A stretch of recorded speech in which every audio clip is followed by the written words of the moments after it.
Bonjour et bienvenue sur les tutos de la 3DF. Je suis nommé Casperias Fantôme et aujourd'hui nous allons voir comment on fait des animations pour par exemple une vitre qui se brise. Alors si vous n'avez pas vu les précédents tutos, je vous invite à aller voir ceux déjà disponibles sur YouTube. Donc la dernière vidéo de mémoire sur laquelle nous avions appris à faire une animation, une deux portes qui tournent. Donc là, ça va être le même principe. Nous allons faire une animation, mais cette fois d'une vitre qui se brise. C'est le même principe, sauf que cette fois, c'est non pas une rotation, mais en fait du hide and hide, chose qui en soi n'est pas bien compliquée. Nous allons voir ça de suite. Alors du coup j'ai une fenêtre Object Builder où il n'y a absolument rien dessus, d'accord. Ce que je vais faire, c'est que du coup j'ai un modèle 3D qui est déjà prêt. Je vais reprendre exactement le même du coup. Hop, CTRL C, CTRL V, voilà. Donc tout est prêt dessus. Et sur ce modèle en fait, alors c'est celui sur lequel on avait fait notre petite porte. On voit qu'elle est ici, hein. Donc du coup on aura une animation de porte plus une animation de vitre qui se brisera quand on tirera dessus. Alors pour simplifier la chose, je n'ai pas mis une texture de vitre, j'ai mis une texture, enfin j'ai mis des éléments avec des textures de couleurs. Alors ici par exemple on a la vitre, la glace hide qui sera celle cachée, et la unhide qui sera celle que normalement nous verrons. Alors du coup, celle-là est de couleur vert. Alors, pardon, excusez-moi. Celle-là, du coup, c'est celle qui sera cassée. Donc, ce sera celle qui sera qui s'affichera quand on aura pété la vitre. Et la hide, c'est la rose. Donc, c'est celle qu'on voit au tout départ qui sera cachée quand on aura brisé la vitre. Alors, il faut retenir ça. Donc du coup ce qu'on va faire, c'est qu'on aura besoin d'une géométrie comme toujours. Je vais faire un CTRL C et un CTRL V. Alors ici je vais faire New, donc je crée un nouveau load, je change ses propriétés et je lui dis que c'est une géométrie. Voilà, je colle mon machin, tout est déjà convexe normalement. Pour vérifier si c'est convexe ou non, la différence entre un élément qui est convexe et un élément qui est non convexe, hein, c'est qu'il n'y a plus les V-mapping qui apparaissent dessus, donc les petits carrés violets, qui signifie d'ailleurs la déformation de la texture en fonction de l'élément. Ensuite, on va avoir besoin de memory, parce qu'on va rajouter un effet de vitre qui se brise. Hop, propriété, memory, et tout simplement parce que on a notre animation de porte aussi. Alors, je les ai collés, mais on les voit pas parce que j'étais en vue solide. Voilà. Donc on a nos points, et donc du coup ici, on a notre point. Qui fera en sorte qu'on ait une vitre, un effet de vitre qui se brise, donc des éclats de verre qui s'envolent. On va créer ici une nouveau load, ce qui sera pour les hit points. Voilà. Hop, je crée tout de suite aussi du coup la fire géométrie. Elle est en haut, voilà, la fire géométrie. Parfait. Du coup, dans mes hit points, en fait, je vais faire des points. C'est des points, tout simplement des points. Et quand on va tirer sur ces points, ça va causer des dommages. Donc on verra ça dans la config. Alors à noter, toujours bien regarder ici au niveau des components, je les ai nommés classe 1. Dans mes memories, il s'appelle classe 1 effect. Enfin voilà. Géométrie, toujours aussi pareil, glass 1 hide. Donc c'est celui c'est celui qu'on verra normalement. Voilà, le violet, donc c'est celui qu'on voit. Ce qui veut dire que quand il sera parti, quand il sera caché dans la géométrie, on pourra passer par la fenêtre normalement. Alors de mémoire, mon élément n'est pas assez grand, si d'ailleurs j'ai peut-être pu l'agrandir. Mon élément n'est pas assez grand pour que je puisse passer correctement dessus. Hop, donc du coup je vais agrandir tout ça. Tac. Sur Y, d'ailleurs le raccourci clavier existe, mais bon, je ne pense pas forcément l'utiliser. Voilà. Hop, la géométrie. Voilà, bon, c'est pas quelque chose de propre non plus parce que la géométrie sera différente de la. Voilà, on voit clairement qu'il y a un décalage, mais bon, voilà, c'est réglé. Dans la memory, bon, on s'en balèque un peu de modifier ça, mais bon. Actuellement. Voilà, et on a point, et forcément il va falloir faire en conséquence. Alors on va faire comme ça.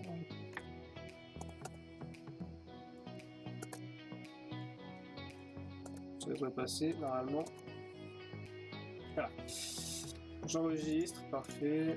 La Fire Geometry, hop, on va l'importer aussi. Donc CTRL C, hop, CTRL V. Hop, on va agrandir du coup ici également. Alors c'est à peu près la même chose normalement que la géométrie, hein. Sauf pour par exemple si vous faites des bâtiments un peu plus complexes, des véhicules, ce sera différent. Ce sera pas exactement la même chose que la géométrie parce qu'il faudra plus de détails. Alors du coup on a le glass hide évidemment. Alors d'ailleurs à noter que ma glace j'ai fait aller tout en bas. Je privilégie justement de faire dépasser en général mes glaces. Alors bon après chacun fait comme il veut. Mais, personnellement à chaque fois je les fais dépasser pour être sûr qu'on voit pas à travers sur un bord ou autre. Du coup, toujours glace high ici, hein, et bon notre porte qui est ici, en soi on s'en fiche un peu. Mais bon, c'est pour que quand elle va tourner, ce sera correct tout. Donc toujours penser à enregistrer, d'accord. Donc ici, mon pétrolier s'appelle port, je vais le renommer d'ailleurs. On va pouvoir je vais le laisser ouvert au cas où, j'allais dire qu'il allait fermer mais pas du tout.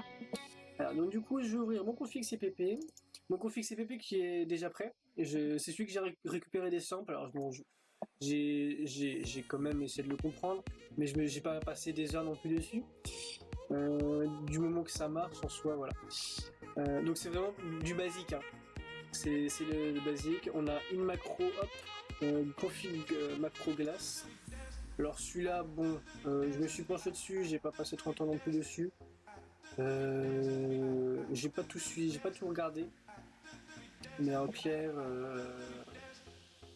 si on l'a pas, moi personnellement ça marche pas.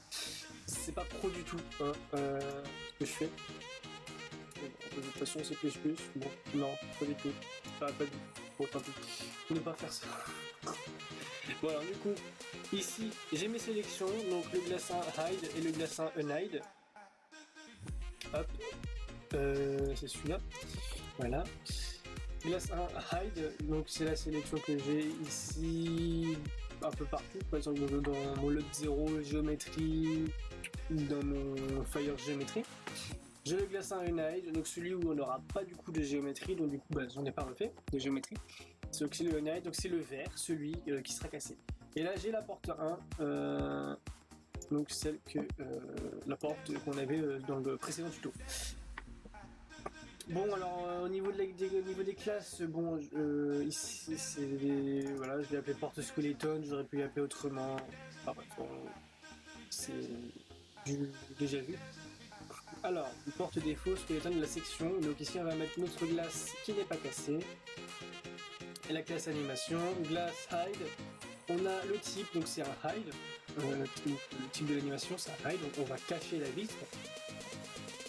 La source ça va être la glace un source, en soi je suis même pas sûr qu'on ait bien de source de mémoire. Et la sélection c'est la glace un hide, donc celle qu'on voit.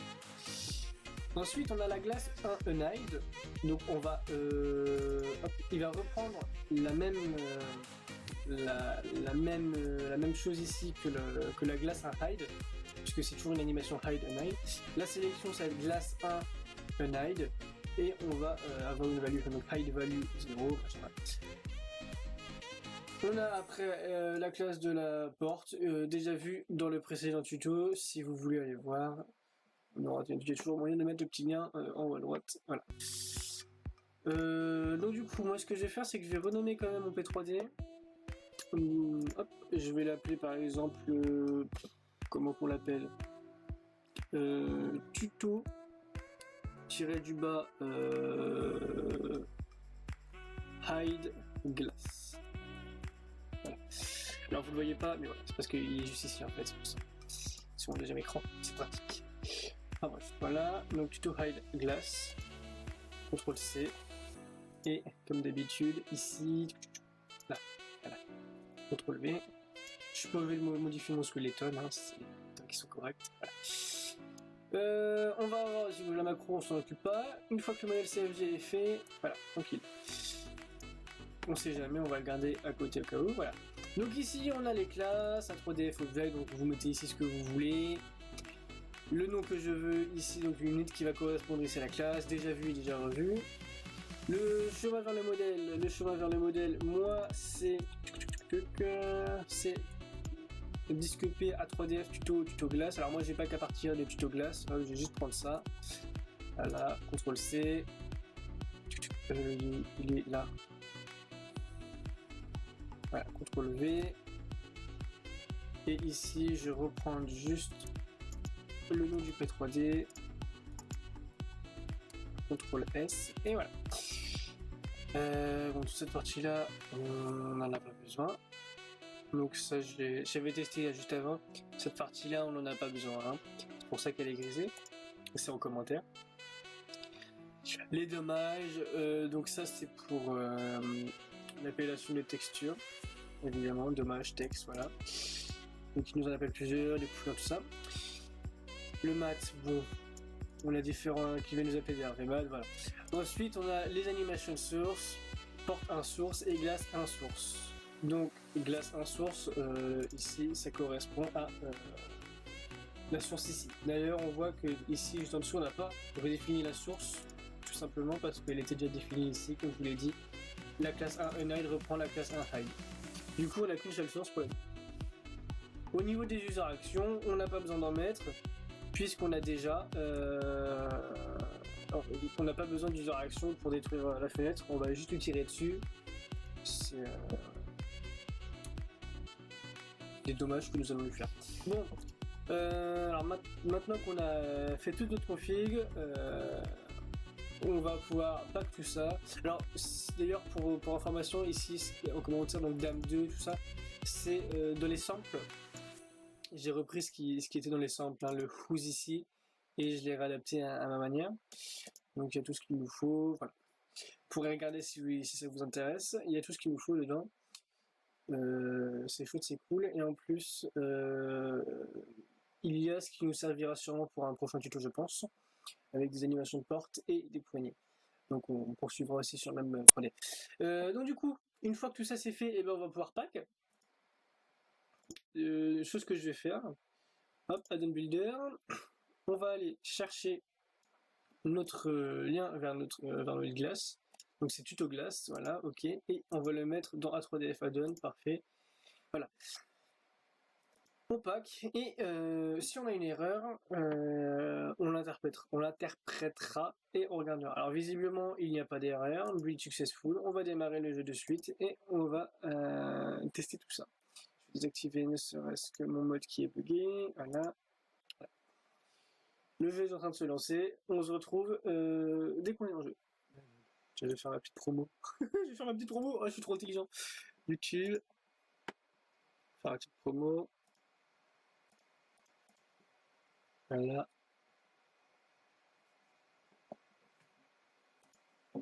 Bibliothèque. Et là. Voilà. Pour patienter. Attends, on le regarde parce que c'est intéressant.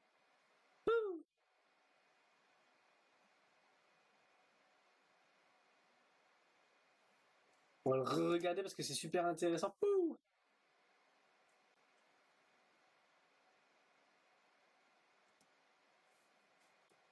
C'est trop bien.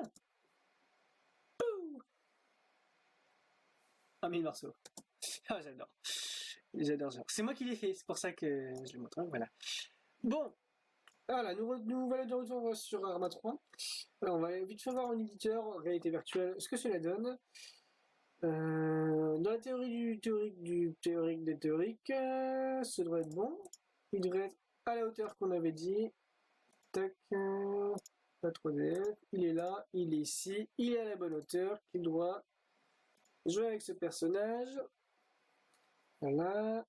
Si la qualité vous déplaît, et cotisez-vous pour m'acheter un PC, on fera une cagnotte, c'est pas vrai.